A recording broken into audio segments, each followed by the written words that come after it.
আসসালামু আলাইকুম ওৰহমতুল্লাহি বাৰকাতু শ্ৰদ্ধাৰ বিয়াৰসকল বৰ্তমান মই আছোঁ উত্তৰ পূৰ্বাঞ্চলৰ অন্যতম এখন ইছলামিক শিক্ষা প্ৰতিষ্ঠান জামিয়া অসম দাৰুল হাদিছ জয়নগৰ মাদ্ৰাসাত প্ৰত্যেক বছৰৰ দৰে এইবাৰো অত্যন্ত সুন্দৰ আৰু সুচাৰুৰূপে অনুষ্ঠিত হৈছে জামিয়া অসম দাৰুল হাদিছ জয়নগৰৰ ৭৩তম বাৰ্ষিক বুখাৰী শৰীফৰ জলসা। ইয়াত কোনে কোনে অংশগ্ৰহণ কৰিছিল, প্ৰধান অতিথি কোন আছিল, আমি ইয়াৰ এ টু জেড আপোনালোকক শুনাই আছোঁ। আপোনালোকে সম্পূৰ্ণ ভিডিঅ'টো চাব আৰু শ্বেয়াৰ কৰি দিব যাতে জামিয়াৰ প্ৰত্যেকজন শুভাকাংক্ষীয়ে আজিৰ এই কাৰ্যসূচীৰ সবিশেষ দেখিব পাৰে আৰু ইয়াত চাব পাৰে। এইবাৰ জামিয়াৰ পৰা কোনটো শাখাত কিমানজনে পাগুৰি পাইছে আৰু কিমানজন পাগুৰি প্ৰদান কৰা হ'ল আমি ইয়াৰ সবিশেষ জনাই আছোঁ। আমাৰ এইবছৰ দেউৰা হদিছৰ পৰা পাগুৰি পালে 51 আৰু হাফিজ হৈছে এইবছৰ 24 আৰু কাৰী হৈছে 22জন টোটেল আমাৰ 115জন ল'ৰা এইবছৰ পাগুৰি হৈছে আৰু আজি 51 পাগুৰি হৈছে। আজি প্ৰধান অতিথি কোন আছিল?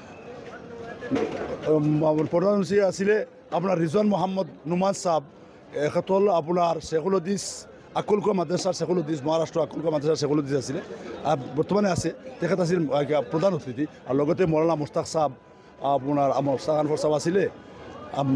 এই দুজনেই আমাৰ যিসকল ছাত্ৰই আজি ইয়াত পাগুৰি পাইছে এইসকল অসমৰ নে অসমৰ বাহিৰৰ আছে? এইসকল গোটেই নৰ্থ ইষ্টৰ, মেঘালয়ৰো আছে, অসমৰো আছে আৰু এইফালে অৰুণাচলৰো আছে, গোটেই ভাৰতৰ পৰা আছে। ভাৰতো আছে। আজি যথেষ্ট এটা মানে সংকটৰ মাজত আপোনালোকে দায়িত্ব লৈছিলে মাদ্ৰাছাৰ বৰ্তমান যিটো কমিটি আছে, বৰ্তমানে শিক্ষাৰ কেনেকুৱা কণ্ডিশ্যন চলি আছে বা যথেষ্ট আপগ্ৰেডেশ্যন কৰিছোঁ বুলি আমি শুনি আছোঁ, কি ক'ব এই শুনিব? এতিয়া মানে শিক্ষাৰ মানদণ্ডটো বহুত আগবাঢ়িছে, আগৰ পৰা বহুত আগবাঢ়িছে। এতিয়া আমি একদম মানে আমাৰ শিক্ষকসকলকো বিলকুল 24 ঘণ্টা ইয়াত থাকি শিক্ষা দান কৰা মানে হেৰি কৰিছোঁ। তেওঁলোক থাকিবই লাগিব, ঘৰত যাব নোৱাৰে, গ'লে বেছিতকৈ বেছি সপ্তাহত এদিন যাব। আৰু পঢ়া শুনা ছাত্ৰৰ পঢ়া শুনা হেৰি কৰিছে, মোবাইলটো একদম টোটেল বন্ধ কৰি দিছোঁ। মোবাইল পালেও আমি ৰাষ্ট্ৰীয় কৰি দিওঁ, মোবাইলো নচলে। আৰু পঢ়া শুনা আমি মানে ৰাতি 10:30লৈকে আমাৰ ক্লাছ মানে পঢ়া শুনা চলি থাকে ল'ৰাবিলাকৰ, মানে খুব মেহনত কৰিছে ল'ৰাবিলাক, বহুত উন্নত হৈছে পঢ়া। অ'কে, ধন্যবাদ, শুক্ৰিয়া। আৰু নিশ্চয় ৰমজানৰ আগত পৰীক্ষা হ'ব, পৰীক্ষাৰ পিছত আকৌ নতুন এডমিশ্যন হ'ব, এই ক্ষেত্ৰত আপোনাৰ কিবা ক'ব লগা আছে নেকি ৰাইজক? আমি মানে পৰীক্ষা এইবছৰ ৰমজানৰ পিছত পৰীক্ষা যিটো হ'ব, পৰীক্ষা ৰমজানৰ আগতে পৰীক্ষা হ'ব। এই 1 তাৰিখৰ পৰা পৰীক্ষা আছে, 1 তাৰিখৰ পৰা আছে, ফেব্ৰুৱাৰী 1 তাৰিখৰ পৰা। আৰু ৰমজানৰ পিছত 8 শ্বাৱাল মাদ্ৰাছা খুলিব আৰু আমি 1285জন ল'ৰা অহা বছৰ ল'ম বুলি আমি হেৰি কৰিছোঁ, টাৰ্গেট কৰিছোঁ। মানে ইয়াতকৈ বেছি ল'ৰা নাৰাখোঁ, বেছি ৰাখিলে অলপ অসুবিধা হয়, সেইকাৰণে আমি ল'ৰা কম ৰাখিম। কিন্তু আমাৰ পঢ়াৰ মানুহ আমি কোৱালিটি নাচাওঁ, কোৱালিটিটো ইম্প্ৰুভ কৰাৰ চেষ্টা কৰিম। হয়। বৰ্তমান মাদ্ৰাছাত কিমানজন ছাত্ৰ আছে আৰু আপোনালোকৰ উস্তাদ কেইজন? আমাৰ উস্তাদ আছে 54 আৰু ছাত্ৰ প্ৰায় 1200 আছে।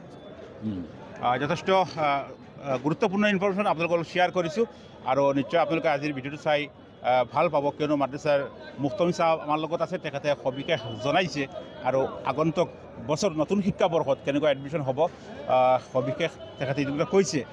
ইয়াত এডমিশ্যন ল'বলৈ হ'লে কিবা পৰীক্ষা, এণ্ট্ৰেঞ্চ পৰীক্ষা দিব লাগে? এণ্ট্ৰেঞ্চ পৰীক্ষা দিব লাগে, এণ্ট্ৰেঞ্চ পৰীক্ষা দিব লাগে।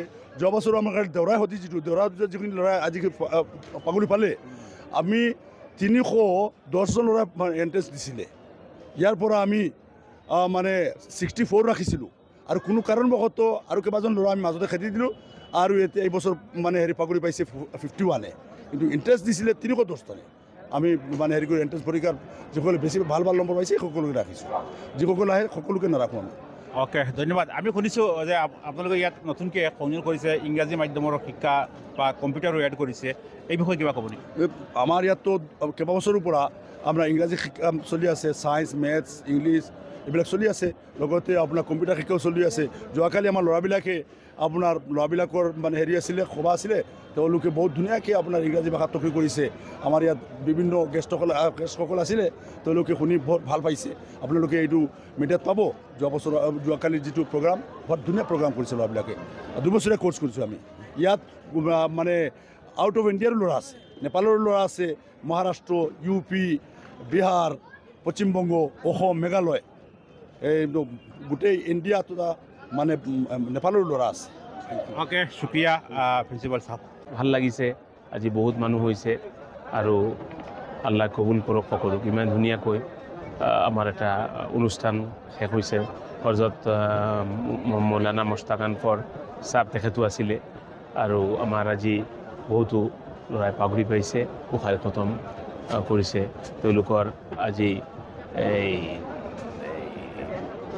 ভাল লাগিছে ইয়াতে বহুত ধৰণৰ মানুহ আহিছে দোৱাও হৈছে খুব ধুনীয়া উপস্থিত হৈ ভাল লাগিছে খুব ধুনীয়াকৈ হৈছে তাত আমি 21টা যোনটো আমি সিদ্ধান্ত লৈছিলোঁ আমাৰ কমিটিয়ে সিদ্ধান্ত আমি পঢ়ি গৈছোঁ আমাৰ হাতত কিমান টকা আছিলে কিমান টকা আমি খৰচা কৰিছোঁ কিমান টকা আমাৰ হাতত আছে আমি এটা এটা খৰচাৰ কথা কৈছোঁ আৰু কি ধৰণে আগতীয়াকৈ মাদ্ৰাছাখন কি ধৰণে দিন আৰু দুনিয়া আধুনিক আৰু ইছলামিক পঢ়া আগবঢ়াই লৈ যাম সেই বিষয়ে আমি কৈছোঁ ইছলামিক পঢ়া হজৰত মৌলানা মুস্তাক আনফৰ চাহাবে চাই আছে আমাৰ সাধাৰণ সম্পাদকৰ লগত মিলি তেখেতে আৰু মই আপোনাৰ যোনটো ছায়েন্স মেথমেটিক্স ইংলিছ এইবিলাক আছে দুনিয়া যিবিলাক আছে মডাৰ্ণ শিক্ষা এইবিলাক মই চাই আছোঁ গতিকে মই আশাবাদী ইনশাআল্লাহ আমি ইয়াৰ পৰা কিবা এটা ভাল এটা ৰিজাল্ট দিব পাৰিম আৰু সকলোৱে মিলি এই মাদ্ৰাসাখন চলাই আছে খুব ভাল লাগিছে আজি ইমান ডাঙৰ এটা অনুষ্ঠান ইমান ধুনীয়াকৈ হৈ গ'ল এইটো প্ৰত্যেক বছৰৰ মূৰত হয় আৰু এইটো 73তম আছিলে আৰু ইনশাআল্লাহ আগতকৈ হ'ব আৰু ভাল লাগিছে ছাত্ৰসকল ইমান আপোনাৰ মনোযোগেৰে পঢ়ি আগবাঢ়ি গৈ আছে ধন্যবাদ মই সিহঁতক কৰিছোঁ আৰু সিহঁতক শুভকামনা কৰিছোঁ আজি তেওঁলোকে যোনটো এই বুখাৰী খতমত তেওঁলোকে টাইটেল পাছ কৰিছে তেওঁক শুভেচ্ছা জ্ঞাপন কৰিলোঁ